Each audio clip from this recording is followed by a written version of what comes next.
We had really, I think, shook the foundations of the industry with AC1 when we introduced, gorgeous looking game with these open world cities, seamless, no loading, and we've done pretty much what we can do with the last generation. Right, we've taken both consoles to pretty much their breaking limit. So the initial project goal for ACU, and the name spoils it a little bit, it was to create the first fully and next-gen Assassin's Creed by blurring the lines between like single-player, multiplayer, co-op, and the purely online element of more social games. So narrative works when you're motivating the player on a very linear story, but when you create a rich open world with all these different activities, it needs to be more. We wanted to create a city that not only is super detailed, large and beautiful, but we wanted to have depth to that city. We wanted it to be full of characters, full of NPCs, full of activities, and full of rewards. And we wanted to let the player loose in that universe and really let them explore and find that stuff on their own.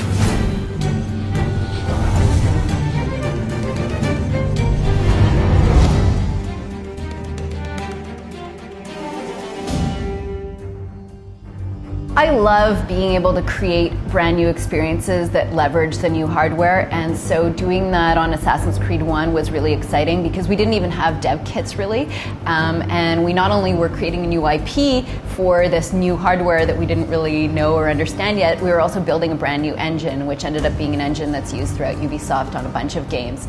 And our focus was really, what can we do on this hardware to change the gameplay experience for players? What can we do that's never been done before? AC was built as a single-player experience, most and foremost. So what we had to do is to make sure that, because we're building a sandbox and an open-world game, we needed to make sure to onlineize all of our different features, and we have hundreds of them.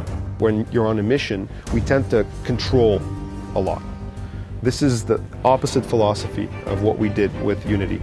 The idea was to create a large, living, breathing, systemic city, let you manipulate that city, and then embrace that sandbox nature, even in missions. We've reimagined all three main pillars. First one being navigation. So parkour will give the players more abilities than before. Control over going up or going down, and precisely selecting where players want to go.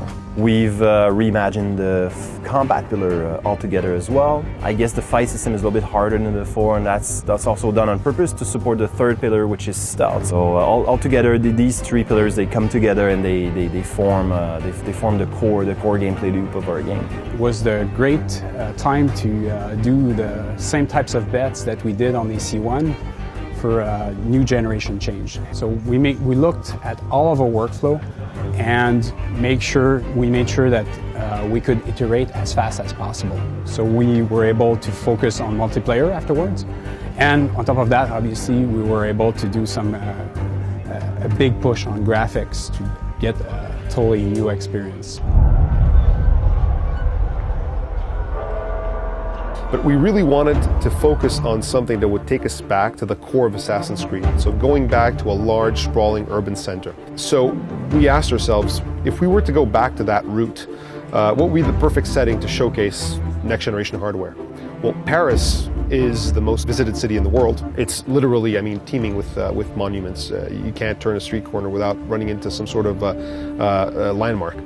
And then the period of French Revolution was a period of really of upheaval with hundreds of thousands of people taking the streets. So we're like, well, the crowd, social stealth, is one of the core pillars of the brand. The large sprawling urban areas is another core pillar of the brand. So why not bring that all together and create a game set in that unique setting? So this is sort of how it converged. So you've got all the landmarks in, and these landmarks are incredibly huge. Like they're close to one-to-one scale. So it really feels like you're in Paris. If the city has literally tens of thousands of buildings, and if you can go into one in every 4 buildings, every building is a potential story. Every building is a potential reward. And you really start getting a sense that the world is no longer a movie set. It feels like an actual world. The other thing we did is when you say French Revolution, well, there's the word revolution. That's more than a dozen people screaming, right? So you need to have large crowds. So we're up to about, I think, 5,000 NPCs on screen right now. And those NPCs, I'm not talking about like just people, like random animations. These are interactive. So if you, for example, you do something that will startle them, like shoot a gun in the air and they're right next to you, they will bail, they will run away. So having 5,000 characters on screen just running away is a feat unto itself, but it's something that we've been working on for a very long time. So suddenly we're in a big open world and a huge city. So the idea is to create opportunities for people to come together and have fun things to do in co-op. We're supporting 4-player co-op, and we have tons of content. There's single-player content, there's co-op content, and also players can just explore the city together and experience Paris together, which is really exciting. Our goal was to unify what we were doing separately, which was multiplayer and our strong single-player experience into one single game. That's why we needed to build the right team and really take our time to do that. We had a studio in Annecy, we had a studio in Singapore, a studio in Quebec City as well. This year around, we're still working with these major studios. We've added Toronto to our list of partners this year.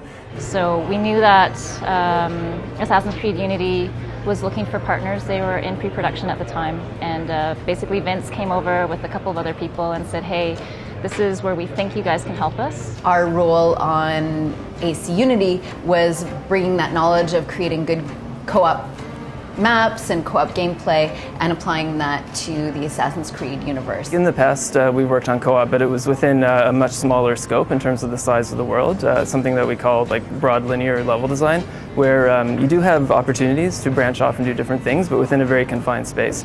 We really wanted to steer away from that. So what we think is, if you make the world challenging enough, if you make the opportunities be easier or more logical to perform by multiple players, if you then give those players complementary skills, people will naturally play co-op. So you have to really keep that in mind and make sure that you design for every possible approach and for every possible play style. Some players might be more action-oriented. You need to make sure that the fights on the ground are good and that the difficulty is balanced appropriately to encourage co-op. Back in, I think around October, I started talking to Vince about how, Toronto, since we're working on co-op and we know that they would probably need a co-op demo for E3, I said, hey, Toronto wants to get involved. Doing demos is always taxing, but as I said, it's part of the process. We have to do it. We want to do it. The way game development is done on this project is Montreal's in charge of all of the technology, all of the tools, all of the features, or most of the features. And specifically for the demo, we're kind of building the top parts of the layers of the content. So we're building, the city, the levels, the mission, everything that kind of sits on top of the foundation of the technology and the features. So we have to work together. Ultimately, it's a good win for the team, and once we have it, we have a cool benchmark. And then we can say, remember the E3 demo or the other demo? Well, that's the kind of quality we need to hit for the rest of the game.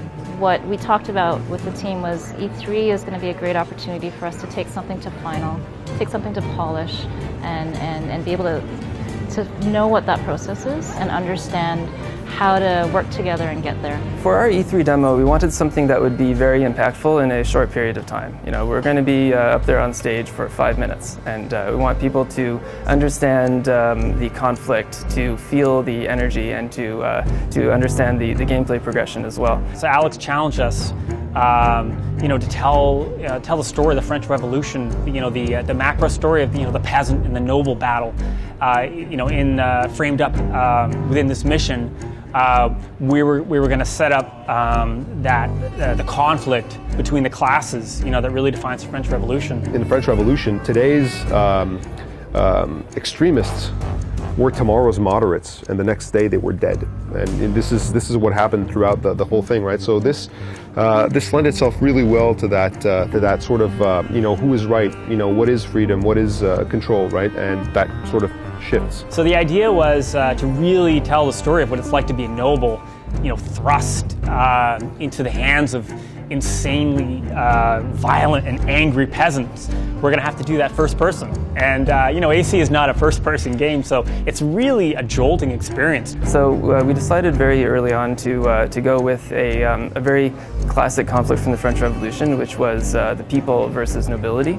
And we set the map, the mission, around the bread riots that broke out early in the French Revolution. So you're going to see streets that are full of chaos and under pressure, and that really represents the population that we're wading through and that we're climbing over.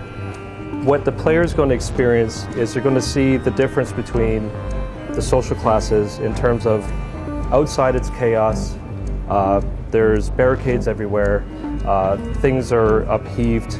You go inside, and all of a sudden, visually, everything is very organized, very formatted. So the mission takes place with peasants breaking into a palace. The peasants are starving. Inside the palace, the corrupt marquis is having a party. He's feasting. And there's this inequality, and you can really understand that as a player. And that's what we built the whole demo around. Take care of this, or I will use your head as a piss pot. So the nice thing is, even though we're spending a ton of time building this beautiful palace and the gardens and everything, we'll actually have that in game. And we have featured actually quite a lot of content which will be shipped in the game in that same location. Friday afternoon, we kind of got the call from Montreal to say, okay, we've cleared our schedules. Why don't you and Natai come over? We're going to sit down, go through the entire E3 strategy and figure out how to get our two demos to complement each other, but as well as get your demo down to this 5-minute window. So we flew out Monday morning, spent 2 days in Montreal. We scrubbed through everything at a super detailed level, and we found some really great solutions. Things can be tweaked.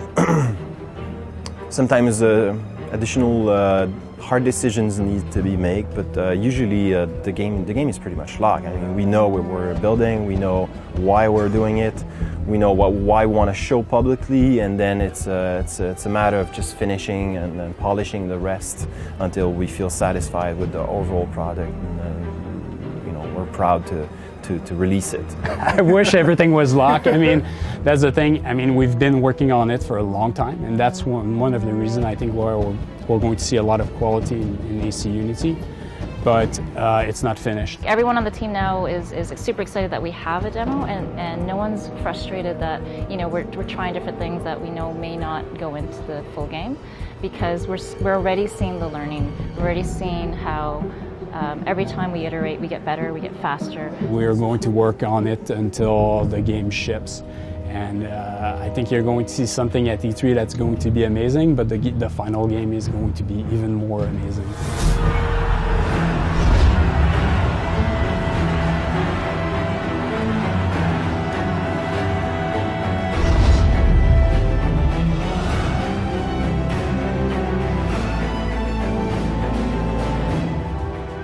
For AC, we decided to invest a lot in mining.